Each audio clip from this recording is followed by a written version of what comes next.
Breaking news, buhat nang mag-umpisa ang digmaan ng Amerika, Israel at ng Iran noong February 28, 2026. Ito na ang kauna-unahang pagkakataon na ang Amerika ay nag-deploy ng kanilang B-52 bombers. At sinabi ni President Donald Trump na kung gaano katindi ang kanilang mga ginawang pag-atake noong nakaraang linggo, ngayong parating na linggo, mas matindi ito. Kaya ayon kay President Donald Trump, makipag-deal na lang ang Iran kaysa sa mawasak. Ano nga ba ang meron sa B-52 bombers? Ano ang magiging susunod na senaryo sa West Asia? Yan ang ating pag-uusapan sa videong ito. Pero dating gawi, baka pwedeng makahingi ng kaunting pabor. I-subscribe mo na ang napakaliit na channel na ito. At dahil nandito ka na rin lang naman, wala naman sigurong kawalan kung hihingi ako sa inyo ng pabor na paki-like ang videong ito at i-click na rin ang notification bell. Napakalaki kasing tulong yan para sa aming mga content creators.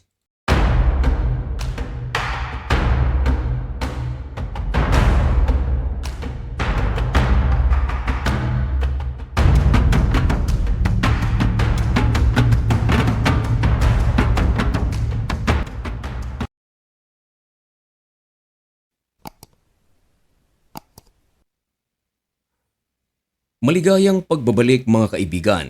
Kumusta kayong lahat? Ngayon ay April 1, 2026 at nagbabaga na naman at napakabagong balita ang ating ihahatid sa inyo.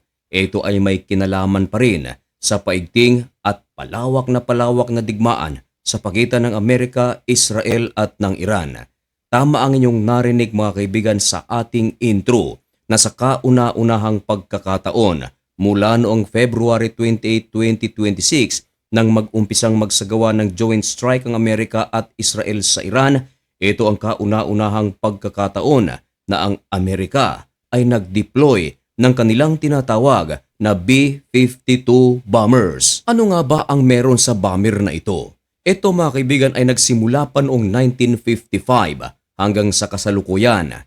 Ibig sabihin, nasa mga 70 years old na ang B-52 bombers. Pero hanggang ngayon mga kaibigan, ito ay isa sa mga pinaka-powerful na bomber sa buong mundo. Tinatawag ito na long-range strategic bomber. Kaya nitong tumira kahit na napakalayo ang distansya. Isa ito sa mga pinaka-importanting asset ng US Air Force. Marami na itong mga atake na pinagtagumpayan. Kaya nitong lumipad ng 12,875 kilometers nang hindi na kinakailangan pang magpahinto-hinto. Tuloy-tuloy yan mga kaibigan. Kaya rin itong magkarga ng nasa 31,750 kilograms na mga bomba at mga missiles at nuclear capable pa ito. Kaya kapag ito ay sumabak na sa digmaan, siguradong marami ang mawawasak. Bihira lang itong ginagawa ng Amerika. Ginagamit lang ito sa mga special na target at operation. Ayon sa US Central Command, pinapatakbo ito ng 5 crew at meron itong 8 engine at kaya nitong lumipad ng 50,000 feet. At ang speed nito ay mahigit 1,000 km per hour. Pero ang tanong, ano ang meron dito? Bakit ito i-deploy ni US President Donald Trump sa West Asia? Kung ating mapapansin mga kaibigan, halos magkakaparehas lamang ang mga strategy ng pag-atake ni US President Donald Trump. Kaya nagbabadya ang isang napakalaking digmaan sa mga susunod na linggo. Malaking damage ang ine-expect sa Iran. Bakit? Ganito mga kaibigan, balikan natin ang nangyari sa Venezuela. Ganito rin kasi ang ginagawa ni US President Donald Trump ngayon sa Iran. Bago magsagawa ng pag-atake si US President Donald Trump sa Venezuela, ay pinuno muna nito ang mga karagatan na malapit sa Venezuela, maging mga fighter jets, bombers, warships, aircraft carrier at mga sundalo. At pagkatapos nun, nagbigay si US President Donald Trump ng 2 linggong palugit para kay Nicolas Maduro. Pero 5 araw lamang ang nakalipas, inatake ng Amerika ang Venezuela. Ngayon, puntahan natin ang Iran. Bago magsagawa ng joint strike ang Amerika at Israel sa Iran, hindi ba't narinig nyo rin, alam ng buong mundo, na pinadala muna ni US President Donald Trump ang isa sa mga pinakamalaking aircraft carrier ng Amerika o ng buong mundo, ang USS Abraham Lincoln Aircraft Carrier, at meron pang mga kasama. May mga warships, maraming mga fighter jets at nagkalat ang mga 40,000 na mga troops nito sa Middle East malapit sa West Asia. Pagkatapos, nagbigay ng mga araw si President Donald Trump bilang palugit sa Iran at kapag hindi ito ibibigay ay magkakaroon ng gera. Nagkausap sila unang beses, walang nangyari. Pangalawang beses, walang nangyari. Pangatlong beses, wala pa ring nangyari. Ayon sa Iran, mag-uusap sila ng 4 na beses. Pero hindi na sumagot ang Amerika at Israel dahil malamang iniisip ng Amerika na delaying tactics ang ginagawa ng Iran habang sila ay adjust sa oras at petsa ng pag-uusap ay nagiging kumpleto ang nasabing nuclear weapon project ng Iran. Kaya February 28, walang kibo ang Amerika at Israel. Biglang nagliparan ang mga fighter jets ng Amerika at Israel sa Iran.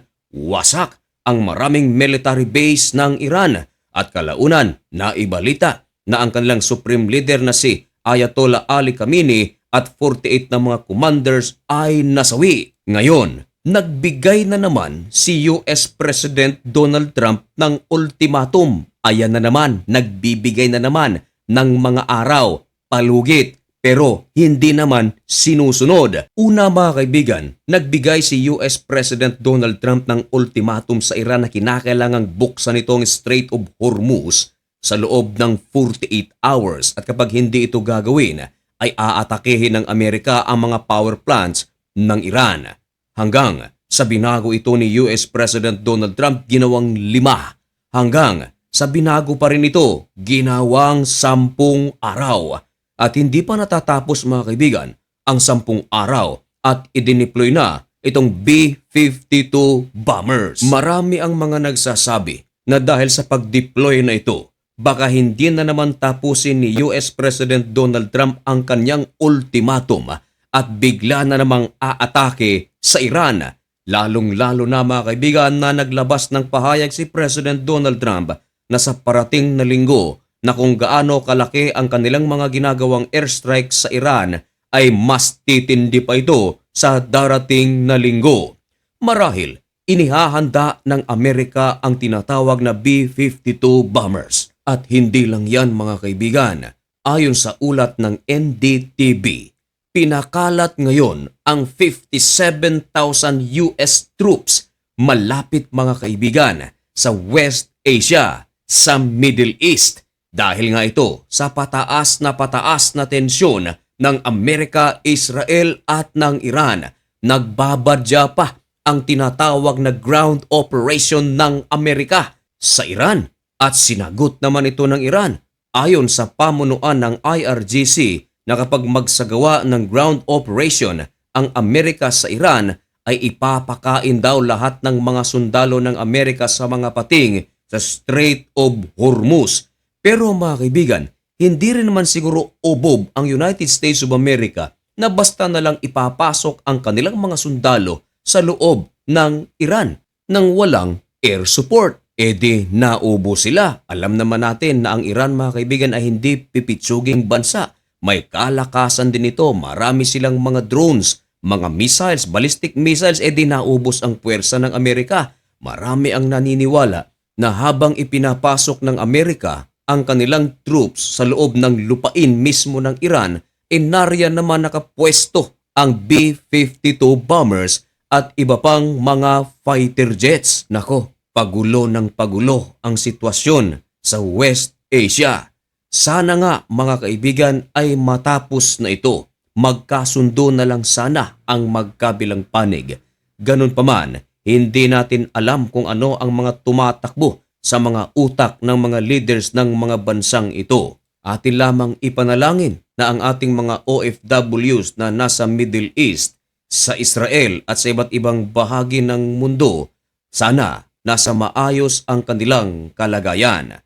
At mga kaibigan, kung anuman ang mga susunod na update, tututukan natin yan dito lang sa Usapang Banal. Kaya kung nais mong maging updated at kung gusto mo ang ganitong mga contents at baka naman bago ka lang sa channel na ito, baka pwedeng makahingi ng kaunting pabor, isubscribe mo na ang napakaliit na channel na ito.